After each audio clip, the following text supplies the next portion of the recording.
అందరికీ నమస్కారం. రాష్ట్రంలో గౌరవ ముఖ్యమంత్రి శ్రీ నారా చంద్రబాబు నాయుడు గారు, గౌరవ ఉప ముఖ్యమంత్రి శ్రీ కొణిదెల పవన్ కళ్యాణ్ గారి ఆధ్వర్యంలో అద్భుతమైనటువంటి సుపరిపాలన ప్రజలందరికీ కూడా అందిస్తున్నాం. దానికి కావలసినటువంటి పూర్తి సహాయ సహకారాలని భారతదేశ ప్రధానమంత్రి వర్యులు గౌరవనీయులు నరేంద్ర మోడీ గారు కూడా పూర్తి స్థాయిలో సహకారం అందిస్తూ ఆంధ్రప్రదేశ్ రాష్ట్రాన్ని అన్ని విధాల సంక్షేమం అభివృద్ధి కూడా జోడెద్దుల పాలన వలె ముందుకు తీసుకెళ్తున్నారు. అలాంటి తరుణంలో మనకి ఈ యొక్క గోదావరి పుష్కరాలు రావడం అనేది చాలా సంతోషకరమైనటువంటి విషయం. ఆ పుష్కరాలు కూడా అంగరంగ వైభవంగా జరగాలి. అంతేకాకుండా ఇక్కడికి వచ్చే భక్తులకు కావలసినటువంటి పూర్తి సదుపాయాలని, వారికి కావలసినటువంటి శానిటేషన్ విషయంలో కానీ, మెడికల్ విషయంలో కానీ, అలాగే వాళ్ళకి అల్పాహారం ఆహారం విషయంలో కానీ, వాటర్ విషయంలో కానీ, అలాగే మనకి ఘాట్లో స్నానం ఆచరించడానికి కావాల్సినటువంటి ఇన్ఫ్రాస్ట్రక్చర్ కానివ్వండి, అదేవిధంగా పిండ ప్రదానాలు చేసుకోవడానికి ఏదైతే వస్తారో వారికి కూడా అన్ని విధాల ఏర్పాట్లు చేయాలని గౌరవ ముఖ్యమంత్రి నారా చంద్రబాబు నాయుడు గారు రాష్ట్ర ప్రభుత్వ యంత్రాంగం అంతా కూడా నిమగ్నమైంది ఉంది.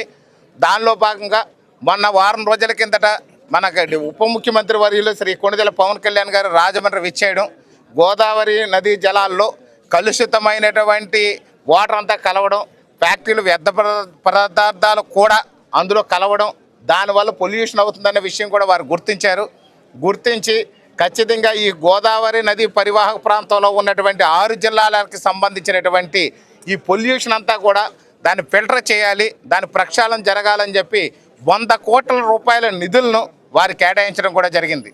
వారికి మనస్ఫూర్తిగా ఈ యొక్క రాజానగరం నియోజకవర్గ ప్రజలందరి తరఫున, కూటమి ప్రభుత్వం తరఫున, కూటమి నాయకుల తరఫున, ముఖ్యంగా ఈ యొక్క 6 జిల్లాల ప్రజానీకం తరఫున కూడా ఉప ముఖ్యమంత్రి వర్యులకి నేను మనస్ఫూర్తిగా ధన్యవాదాలు తెలియజేస్తున్నాను. గోదావరి ప్రక్షాళన జరగాలి.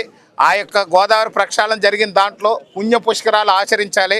అందరూ కూడా ముక్తి మోక్షాలతో పాటు అందరూ ఆరోగ్యంగా కూడా వాడి ఇంటికి చేరుకోవాలనేది ఒక మంచి సంకల్పంతో ఈ కార్యక్రమాన్ని తలపెట్టారు. ఇక్కడ మనం ముఖ్యంగా చూసుకున్నట్లయితే గోదావరి పుష్కరాలు అని అంటే మన ప్రతిసారి గుర్తొచ్చేది రాజమండ్రి అనేది అనుకుంటారు. కానీ రాజానగరం నియోజకవర్గంలో ఇక్కడ సీతానగరం మండలం అనేది మనకి ఇక్కడ 13 ఘాట్లు ఉన్నాయి. ఇప్పుడు మరో 2 ఘాట్లు కూడా మనం పెంచాలనుకుంటున్నాం. 15 ఘాట్లతో మనకి ఇక్కడ సీతానగరం మండలంలోని ప్రత్యేకమైన పుష్కరాలు జరిపించాలని మనం ఏర్పాట్లు చేస్తున్నాం. గతంలో కూడా ఇక్కడ మంచి ఘాట్లు ఏర్పాటు చేశారు.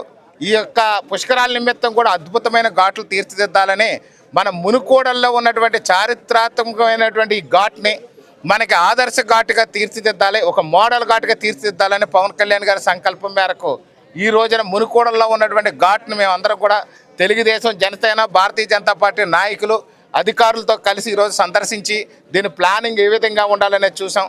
మునుకోడలు అనే దానికి ఒక చారిత్రాత్మకమైనటువంటి హిస్టరీ ఉంది. దీనికి మునులందరూ కలిసి కూడి ఇక్కడ స్నానం ఆచరించి యజ్ఞయాగాలు చేసి తపస్సు చేసి ఇక్కడ ఉన్నటువంటి అన్ని విధాలుగా కూడా ఒక ముక్తి మోక్షాలు పొందే విధంగా ఈ ఘాట్ను ఆ రోజుల్లోనే తయారు చేశారు. ఇప్పటికీ కూడా అంతర్ముఖంగా వాళ్ళు వచ్చి తెల్లవారుజామున స్నానం ఆచరించి వెళతారనేది కూడా ఒక ప్రతీక, పెద్దల నమ్మకం కూడా. ఇక్కడ శివకేశవులకి ఇద్దరికీ కూడా ఇక భేదం లేదనే విధంగా ఇక్కడ ఉన్నటువంటి వేణుగోపాల స్వామి వారు ఉన్నారు, రుక్మిణి సత్యభామ సమేత వేణుగోపాల స్వామి వారు ఉన్నారు. అది ఎప్పుడో పురాతన 1124వ సంవత్సరంలో ఇక్కడ ప్రతిష్ఠించినట్టుగా కూడా పురాణాలు ఘోషిస్తున్నాయి. అదేవిధంగా ఇక్కడ ఒక స్ఫటిక శివలింగం కూడా ప్రతిష్ఠించారు అప్పట్లో. ఆ శివలింగానికి కూడా మనకి ఎప్పుడైతే పౌర్ణమి వస్తుందో పౌర్ణమి కాలానికి అది ముదురు గోధుమ రంగులో శివలింగం అనేది మారడం కూడా జరుగుద్ది. అదేవిధంగా అమావాస్య వచ్చేసరికి ముదురు నీలం రంగులో కూడా ఆ శివలింగం మారుతుందని చెప్పేసి ఇక్కడ భక్తుల యొక్క ప్రతీక, చారిత్రాత్మకమైనటువంటి పురాణాల్లో కూడా ఘోషిస్తుంది. అది ఎంత పుణ్య ప్రసిద్ధి చెందినటువంటి మునుకోడల్ని ఆదర్శ ఘాటుగా, అదేవిధంగా ఒక మోడల్ ఘాటుగా తీర్చిదిద్దాలని ఉప ముఖ్యమంత్రి కొణిదెల పవన్ కళ్యాణ్ గారు ఆదేశించడం, దానికి మేమందరం కూడా నడుం కట్టి ఈ యొక్క ఘాట్ను ఆదర్శ ఘాటుగా మనం తీర్చిదిద్ది ఈ ఘాట్ని కూడా త్వరలో ఉప ముఖ్యమంత్రి గారితో ప్రారంభోత్సవం చేసి మనం ఈ ప్రజలకు అందుబాటులో తీసుకొచ్చి దీన్ని విస్తృతంగా ప్రచారం చేసి ప్రజల్లో తీసుకెళ్ళి సుమారు 6 రాష్ట్రాల ప్రజలకి, ఒరిస్సా, అదేవిధంగా ఛత్తీస్గఢ్, తెలంగాణ, కర్ణాటక, కేరళ, మనకి ఇక్కడికి వచ్చేసరికి తమిళనాడు, ఈ విధంగా ఆంధ్రప్రదేశ్ అన్ని ప్రాంతాల వాళ్ళు కూడా ఇక్కడికి వచ్చే విధంగా ఏర్పాట్లు చేస్తున్నాం. ముఖ్యంగా కానీ చూసుకుంటే ఉత్తర ఆంధ్ర నుంచి కానీ వచ్చే వైపు ఎవరైతే వైజాగ్ సైడ్ నుంచి వస్తారో తుని వైపు నుంచి వాళ్ళందరికీ కూడా గండేపల్లి దగ్గర ఒక రోడ్డు కట్ చేసాం. గండేపల్లి దగ్గర నుంచి మొదలుపెట్టి గండేపల్లి, గాదరాడ, కోరుకొండ మీదుగా కాపువరం, మొగ్గళ్ళ వచ్చి మునుకోడలు రావచ్చు. మరొక రోడ్డు ఏంటంటే ఏదైతే పాడేరు సైడ్ నుంచి వస్తారో వాళ్ళు కూడా రంపచోడవరం వయ్య గోకవరం కోరుకొండ వచ్చి కూడా మునుకోడలు చేరుకోవచ్చు. అదేవిధంగా మరొకటి ఏంటంటే చింతూరు సైడ్ నుంచి వచ్చి భద్రాచలం సైడ్ నుంచి వచ్చే వాళ్ళకి కూడా రోడ్లు బ్రహ్మాండమైన ఏర్పాట్లు చేస్తున్నాం. ఇక్కడ టెంట్ సిటీలు కూడా ఏర్పాటు చేస్తున్నాం. ఆదర్శ పంచాయతీలు ఏదైతే పుష్కర ఆదర్శ పంచాయతీలుగా కూడా 263 పంచాయతీలని ఉప ముఖ్యమంత్రి పవన్ కళ్యాణ్ గారు ఏర్పాటు చేసి పుష్కర పంచాయతీలుగా వాటిని తీర్చిదిద్ది ఆ యొక్క పంచాయతీల్లో ఉన్నటువంటి ఖాళీ స్థలాలు కానీ లేదా ప్రజల యొక్క జరాయితీ పొలాల్లో కానీ ఆ పంచాయతీ పరిధిలోకి తీసుకొచ్చి అక్కడ కావలసినటువంటి టెంట్ హౌస్లు ఏర్పాటు చేసి ఎవరైనా వస్తే బయట నుంచి వచ్చే భక్తులందరూ కూడా అక్కడికి ఖచ్చితంగా వాళ్ళ స్నానం ఆచరించడానికి కానివ్వండి, అక్కడ కావాలని ఫ్రెష్ అవ్వడానికి అన్ని విధాలుగా కూడా ఏర్పాట్లు చేస్తున్నారు. అల్పాహారం భోజనం వసతులు కూడా పూర్తిగా దాతల సహకారంతో అటు ప్రభుత్వ సహకారంతో కూడా మనం ఇక్కడ మంచి ఏర్పాట్లు చేయాలనుకుంటున్నాం. ఈసారి పుష్కరాలు రాజానగరం నియోజకవర్గం సీతానగరం మండలం అద్భుతంగా జరగబోతున్నాయి. ప్రధానమైనటువంటి ఘాటు మునుకోడల ఘాటు. ఇది కాకుండా పురుషోత్తపట్నం నుంచి బొబ్బుల్లంక వరకు కూడా 15 ఘాట్లు, ఇప్పటికే 13 ఘాట్లు శాంక్షన్ అని. ఎడిషనల్గా ఇంకొక వెదులపల్లి ఒకటి ఘాట్ ఒకటి, ఇంకొక ఘాట్ని కూడా మనం పరిశీలిస్తున్నాం. రాజంపేటలో ఒకటి, వెదులపల్లి ఒకటి కూడా ఘాట్లు పరిశీలన పెట్టాము. ఇప్పుడు అవి కూడా శాంక్షన్ చేసే దిశగా పనిచేస్తున్నాం. ఇక్కడ మునుకోడల్లో వచ్చి 54 అడుగులు ఘాట్ చేస్తున్నాం. గతంలో 32 అడుగులే ఘాట్ ఉంది. ఇక్కడ వచ్చేసి 54 అడుగులు. అంకి బాగుంటుంది, 9 అంకి. తర్వాత ఒక శాస్త్ర ప్రకారం కూడా దానికి లెక్క పెట్టుకుని 54 అడుగులు ఘాటు, అందులో 9 అడుగులు ఘాటు వచ్చేసరికి 54 మీటర్ల ఘాటు, అందులో 9 మీటర్ల ఘాటు వచ్చి పిండ ప్రదానాలు చేసుకోవడానికి కూడా కేటాయిస్తున్నాం. ఆ విధంగా ఒకే ఘాటు ఏకఘాటుగా చేసి మనం తయారు చేస్తున్నాం ఈసారి ఘాటుని. అంతేకాకుండా రోజు సుమారు ఇక్కడికి ఒక 2 లక్షల మంది భక్తులు వచ్చే విధంగా కూడా అంచనాలు ఉన్నాయి. ఇక్కడ ప్రజలకి కానీ అధికారులకు కానీ 2 లక్షల మందికి కూడా కనీస ఏర్పాట్లు అనేది ఖచ్చితంగా చేయాలని చెప్పేసి ఒక సంకల్పంతో ఉన్నాం. ప్రతిరోజు 50,000కు తక్కువ కాకుండా ఇక్కడ భోజన ఏర్పాట్లు కూడా చేస్తున్నాం. పర్వదినాల్లో కూడా మనం చూసినట్లయితే 3 లక్షల మంది భక్తులు ఇక్కడికి వచ్చి స్నానం ఆచరించే అవకాశం ఉంది ఈ సీతానగరం మండలంలో. కాబట్టి దానికి తగిన విధంగా ఏర్పాట్లు చేస్తున్నాం. ఇప్పటికే పూర్తి స్థాయిలో కూడా యంత్రాంగం అంతా ప్రభుత్వ యంత్రాంగం, గౌరవ ముఖ్యమంత్రి నారా చంద్రబాబు నాయుడు గారు, ఉప ముఖ్యమంత్రి వర్యులు కొణిదెల పవన్ కళ్యాణ్ గారు, జిల్లా కలెక్టర్ గారు, అదేవిధంగా అధికారులందరూ కూడా పుష్కర పనులపై నిమగ్నం అయ్యారు. త్వరలో అన్ని పనులు కూడా ప్రారంభించబడితే ఒక 2 నెలల్లో అన్ని పనులు కూడా ఒక జెట్ స్పీడ్లో మనం ప్రారంభం కానున్నాయి. ఇది మోడల్ ఘాట్ తయారు చేసి పవన్ కళ్యాణ్ గారు విజిట్ చేసిన తర్వాత ఈ యొక్క మునుకోడలకు ప్రత్యేకమైన విశిష్టత తీసుకురావాలని చెప్పి నేను ప్రయత్నం చేస్తున్నాను. దానికి తెలుగుదేశం, జనసేన, భారతీయ జనతా పార్టీ నాయకులందరూ కూడా పూర్తిగా సహకరిస్తున్నారు. ముఖ్యంగా చూస్తే మన పార్లమెంటు సభ్యురాలు శ్రీమతి పురంధేశ్వరి గారు, అలాగే తెలుగుదేశం పార్టీ ఇన్ఛార్జ్ జిల్లా అధ్యక్షులు బొడ్డు వెంకటరమణ చౌదరి గారు కూడా పూర్తి సహకారాలన్నీ అందిస్తున్నారు. ఇక్కడ స్థానిక ప్రజలు, స్థానిక కూటమి నాయకులు అందరి సహాయ సహకారాలతో ఈ ఘాటును అద్భుతంగా తీర్చి పుష్కరాలు నా భూతో నా భవిష్యత్తు అనే విధంగా సీతానగరం మండలం మునుకోడలో జరగబోతున్నాయని చెప్పి తెలియజేస్తాను. ఒక మునుకోడల ఘాటే కాదు 15 ఘాటుల్లో కూడా అద్భుతమైన ఏర్పాట్లు చేసి ఈ పుష్కరాలు ఘనంగా చేయబోతున్నామని మీ అందరికీ తెలియజేస్తాను.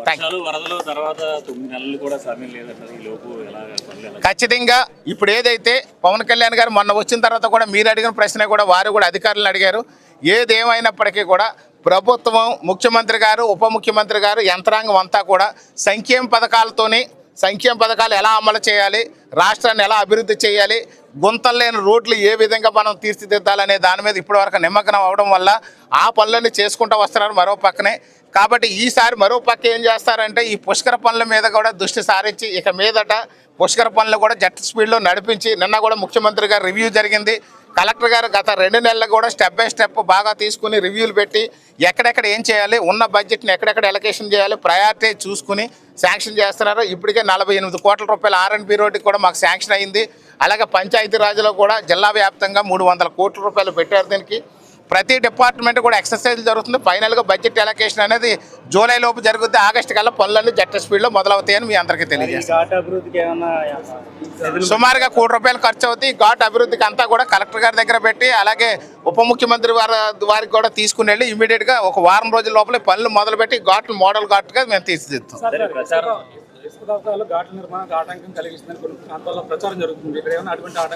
సో ఈ రోజు నుంచి ఇసుక ఏదైతే ఉందో నేను వచ్చేటప్పుడు కూడా చూశాను. ఇసుక అంతా కూడా రోడ్డు మీద వేస్తున్నారు. ఇసుక తవ్వకాలు మొన్నటితో 31వ తేదీతో అయిపోయింది. కానీ ఇసుక మాత్రం రోడ్ల మీద కుప్పలుగా ఉంది. వీళ్ళకి 2 సార్లు వార్నింగ్ కూడా ఇచ్చాం మనం.